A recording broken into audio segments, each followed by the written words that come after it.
ओम शांति। 6 फरवरी 2025 बाबा के महावाक्य हैं।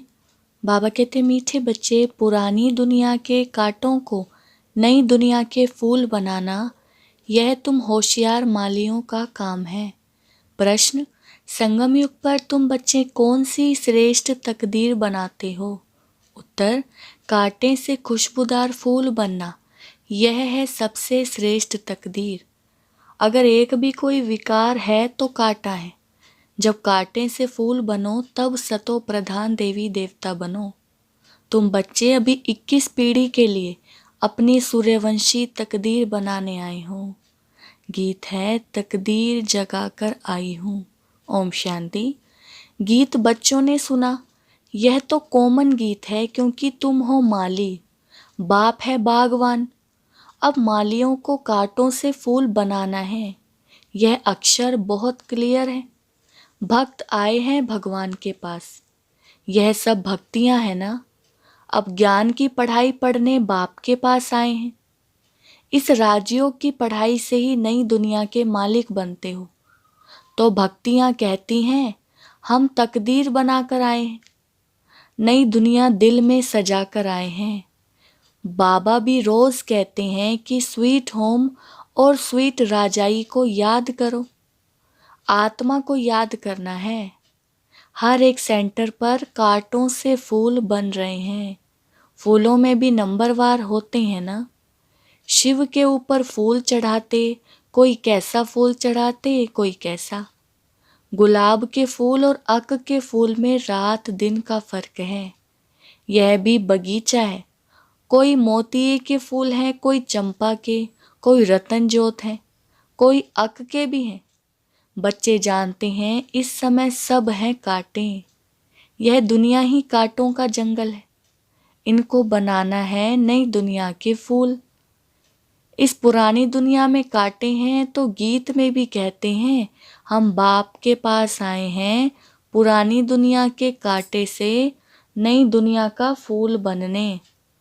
जो बाप नई दुनिया स्थापन कर रहे हैं, कांटे से फूल अर्थात देवी देवता बनना है। गीत का अर्थ कितना सहज है।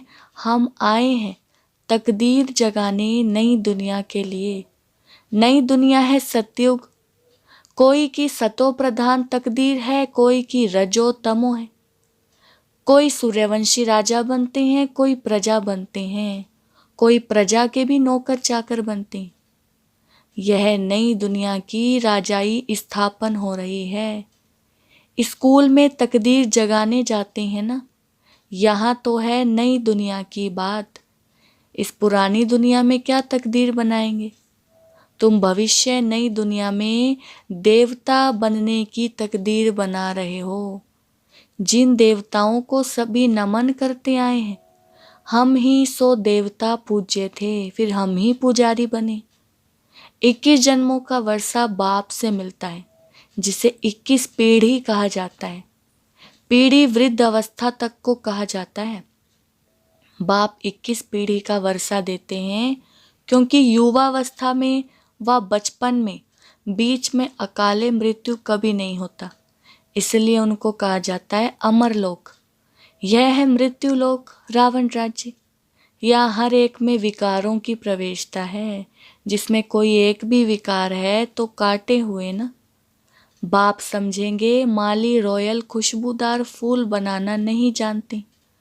माली अच्छा होगा तो अच्छे अच्छे फूल तैयार करेंगे। विजय माला में पिरोने लायक फूल चाहिए। देवताओं के पास अच्छे अच्छे फूल ले जाते हैं ना। समझो क्वीन एलिजाबेथ आती है तो एकदम फर्स्ट क्लास फूलों की माला बनाकर ले जाएंगे।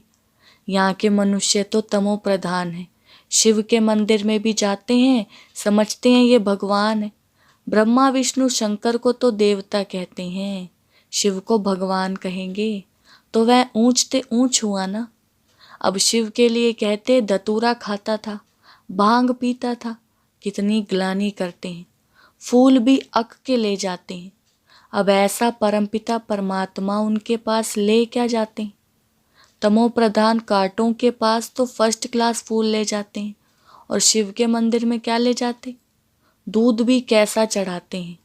5% दूध, बाकी 95% पानी।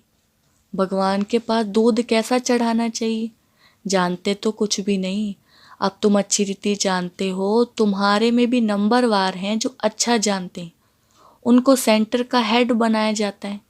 सब तो एक जैसे नहीं होते, भल पढ़ाई एक ही है। मनुष्य से देवता बनने की अहम ऑब्जेक्ट है, परंतु टीचर तो नंबरवार है ना। विजयमाला में आने का मुख्य आधार पढ़ाई है। पढ़ाई तो एक ही होती है, उसमें पास तो नंबरवार होते हैं ना। सारा मदार पढ़ाई पर है। कोई तो विजयमाला के 8 दानों में आते हैं, कोई 108 में, कोई 16,108 में। सिजरा बनाते हैं ना, जैसे झाड़ का भी सिजरा निकलता है। पहले पहले 1 पत्ता, 2 पत्ते, फिर बढ़ते जाते हैं। यह भी झाड़ है, बिरादरी होती है। जैसे कृपलानी बिरादरी आदि आदि, वह सब है हद की बिरादरियाँ। यह है बेहद की बिरादरी। इनका पहले पहले कौन है? प्रजापिता ब्रह्मा। उनको कहेंगे ग्रेट ग्रेट ग्रैंडफादर। परंतु यह किसको पता नहीं। मनुष्य मात्र जरा भी नहीं जानते कि सृष्टि का रचयिता कौन है। बिल्कुल अहिल्या जैसे पत्थर बुद्धि हैं। ऐसे जब बन जाते हैं तभी बाप आते हैं। तुम यहाँ आए हो अहिल्या बुद्धि से पारस बुद्धि बनने, तो नॉलेज भी धारण करनी चाहिए ना। बाप को पहचानना चाहिए और पढ़ाई का ख्याल करना चाहिए। समझो आज आए हैं, कल अचानक शरीर छूट जाता है, फिर क्या पद पा सकेंगे? नॉलेज तो कुछ भी उठाई नहीं, कुछ भी सीखे नहीं, तो क्या पद पाएंगे? दिन प्रतिदिन जो देरी से शरीर छोड़ते हैं उनको टाइम तो थोड़ा मिलता है, क्योंकि टाइम तो कम होता जाता है। उसमें जन्म ले क्या कर सकेंगे? हाँ, तुम्हारे से जो जाएंगे तो कोई अच्छे घर में जन्म लेंगे।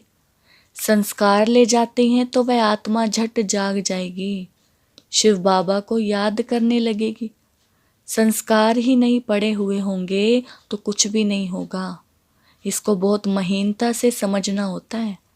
माली अच्छे अच्छे फूलों को ले आते हैं तो उनकी महिमा भी गाई जाती है। फूल बनाना तो माली का काम है ना। ऐसे बहुत बच्चे हैं जिनको बाप को याद करना आता ही नहीं है। तकदीर के ऊपर है ना, तकदीर में ही नहीं है तो कुछ भी नहीं समझते। तकदीरवान बच्चे तो बाप को यथार्थ रीति पहचान कर उन्हें पूरी रीति याद करेंगे। बाप के साथ साथ नई दुनिया को भी याद करते रहेंगे। गीत में भी कहते हैं ना, हम नई दुनिया के लिए नई तकदीर बनाने के लिए आए। 21 जन्म लिए बाप से राज्य भाग्य लेना है। इस नशे और खुशी में रहें तो ऐसे ऐसे गीत का अर्थ इशारे से समझ जाएं। स्कूल में भी कोई की तकदीर में नहीं होता है तो फेल हो जाते हैं। यह तो बहुत बड़ा इम्तहान है, भगवान खुद बैठ पढ़ाते हैं। यह नॉलेज सभी धर्म वालों के लिए है। बाप कहते हैं अपने को आत्मा समझ, मुझ बाप को याद करो। तुम जानते हो किसी भी देहधारी मनुष्य को भगवान नहीं कह सकते। ब्रह्मा विष्णु शंकर को भी भगवान नहीं कहेंगे, वह भी सूक्ष्म वतनवासी देवताएं हैं। यहाँ है मनुष्य, यहाँ देवताएं नहीं है। यह है मनुष्य लोक। यह लक्ष्मी नारायण आदि दैवी गुण वाले मनुष्य हैं, जिसको डिटिज्म कहा जाता है। सतयुग में सभी देवी देवता हैं। सूक्ष्म वतन में हैं ही ब्रह्मा विष्णु शंकर। गाते भी हैं ब्रह्मा देवताय नमः, विष्णु देवताय नमः, फिर कहेंगे शिव परमात्माय नमः। शिव को देवता नहीं कहेंगे और मनुष्य को फिर भगवान नहीं कह सकते। 3 फ्लोर है ना, हम हैं 3rd फ्लोर पर। सतयुग के जो दैवी गुण वाले मनुष्य हैं वही फिर आसुरी गुण वाले बन जाते हैं। माया का ग्रहण लगने से काले हो जाते हैं। जैसे चंद्रमा को भी ग्रहण लगता है ना, वह है हद की बातें। यह है बेहद की बात। बेहद का दिन और बेहद की रात है। गाते भी हैं ब्रह्मा का दिन और रात। तुमको भी एक बाप से ही पढ़ना है, बाकी सब कुछ भूल जाना है। बाप द्वारा पढ़ने से तुम नई दुनिया के मालिक बनते हो। यह सच्ची सच्ची गीता पाठशाला है। पाठशाला में हमेशा नहीं रहते। मनुष्य समझते हैं भक्ति मार्ग भगवान से मिलने का मार्ग है। जितना बहुत भक्ति करेंगे तो भगवान राजी होगा और आकर फल देगा। यह सब बातें तुम अभी समझते हो। भगवान एक है जो फल अभी दे रहे हैं। जो पहले पहले सूर्यवंशी पूज्य थे, उन्होंने ही सबसे जास्ती भक्ति की है, वही यहाँ आएंगे। तुमने ही पहले पहले शिव बाबा की अव्यभिचारी भक्ति की है, तो जरूर तुम ही पहले पहले भक्त ठहरे। फिर गिरते गिरते तमो प्रधान बन जाते हो। आधा कल्प तुमने भक्ति की है, इसलिए तुमको ही पहले ज्ञान देते हैं। तुम्हारे में भी नंबरवार हैं। तुम्हारी इस पढ़ाई में यह बहाना नहीं चल सकता कि हम दूर रहते इसलिए रोज नहीं पढ़ सकते। कोई कहते हम 10 माइल दूर रहते हैं। अरे बाबा की याद में तुम 10 माइल भी पैदल चल कर जाओ तो कभी थकावट नहीं होगी। कितना बड़ा खजाना लेने जाते हो। तीर्थों पर मनुष्य दर्शन करने लिए पैदल जाते हैं, कितना धक्का खाते हैं। यह तो एक ही शहर की बात है। बाप कहते मैं इतना दूर से आया हूँ, तुम कहते हो घर 5 माइल दूर है। वाह, खजाना लेने के लिए तो दौड़ते आना चाहिए। अमरनाथ पर सिर्फ दर्शन करने के लिए कहाँ कहाँ से जाते हैं। यहाँ तो अमरनाथ बाबा स्वयं पढ़ाने आए हैं। तुमको विश्व का मालिक बनाने आया हूँ। तुम बहाना करते रहते हो। सवेरे अमृत वेले तो कोई भी आ सकते हैं, उस समय कोई डर नहीं है, कोई तुमको लूटेंगे भी नहीं। अगर कोई चीज जेवर आदि होंगे तो छीनेंगे। चोरों को चाहिए ही धन पदार्थ, परंतु किसकी तकदीर में नहीं है तो फिर बहाने बहुत बनाते हैं। पढ़ते नहीं तो अपना पद गवाते हैं। बाप आते भी भारत में हैं, भारत को ही स्वर्ग बनाते हैं। सेकंड में जीवन मुक्ति का रास्ता बताते हैं, परंतु कोई पुरुषार्थ भी तो करे ना। कदम ही नहीं उठाएंगे तो पहुंच कैसे सकेंगे। तुम बच्चे समझते हो कि यह है आत्माओं और परमात्मा का मेला। बाप के पास आए हैं स्वर्ग का वर्षा लेने। नई दुनिया की स्थापना हो रही है। स्थापना पूरी हुई और विनाश शुरू हो जाएगा। यह वही महाभारत की लड़ाई है ना। अच्छा, मीठे मीठे सिकिलदे बच्चों प्रति माता पिता बाप दादा का याद प्यार और गुड मॉर्निंग। रूहानी बाप की रूहानी बच्चों को नमस्ते।